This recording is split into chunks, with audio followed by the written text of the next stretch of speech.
IT sector पे निगाह डालते हैं, वहाँ पर हमें पिछले दिन तो थोड़ा-सा सुस्ती दिखी, मायूसी दिखी। सब जगह मतलब आपको एक अपट्रेंड दिख रहा है।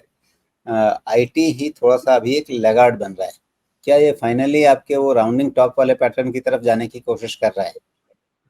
या ये सिर्फ हिचक इसलिए है कि भैया एक बार अब इतना नीचे से आ गए हैं तो रिजल्ट देख लेते हैं, फिर कुछ सोचेंगे क्या करना है? आईटी मेरे समझ के बाहर है राजेश, क्योंकि मुझे नहीं समझ में आ रहा कि आईटी क्यों बढ़ना चाहिए। थियोरेटिकली देखा जाए तो आईटी का इंडेक्स बढ़ना चाहिए, लेकिन प्रैक्टिकली देखा जाए तो क्यों बढ़ना चाहिए? वैसे नंबर्स तो नहीं है, वैसे वैल्यूएशंस नहीं है।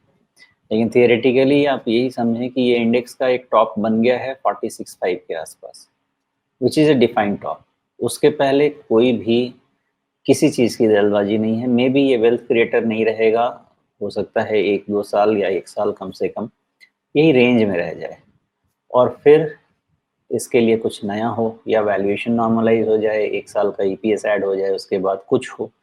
लेकिन अभी के वैल्यूएशन में मुझे 46-47 इसके ऊपर हाँ, लेकिन निकलना थोड़ा अगर अर्निंग बढ़ेगी तब तो 1 साल बाद ईपीएस में कुछ ऐड होगा। अगर ग्रोथ नहीं रहेगी तो ईपीएस जहाँ है अभी, वहीं 1 साल बाद भी रहेगा, मोटा-मोटा 2-4% इधर-उधर।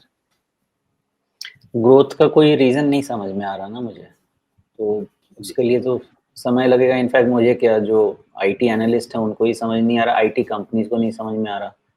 तो कोई रीज़न ग्रोथ का है नहीं। मेनली यही है कि अगर यूएस में आपको आईटी कंपनीज़ में ग्रोथ दिखता है, या मान लेते हैं कि फिर से बीएफएसआई सेक्टर में ग्रोथ आता है यूएस में, तो फिर स्पेंडिंग बढ़ेगी वहाँ पे, और फिर वहाँ पे हमको अपने आईटी कंपनीज़ में रन देखने को मिलेगा। मे बी वैल्यूएशन एक्सपेंशन होगा, क्योंकि वैल्यूएशन तो ऑलरेडी बढ़ा हुआ है, तो इससे ज़्यादा हम क्या कहें?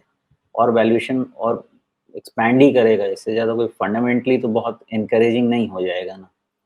तो मैं नहीं समझता कि IT as a sector other than tactical buy portfolio में करने का कोई रीज़न तो नहीं बनता है। जी, अंडर परफॉर्मेंस के चांसेस ज़्यादा ही रहेंगे। ओके।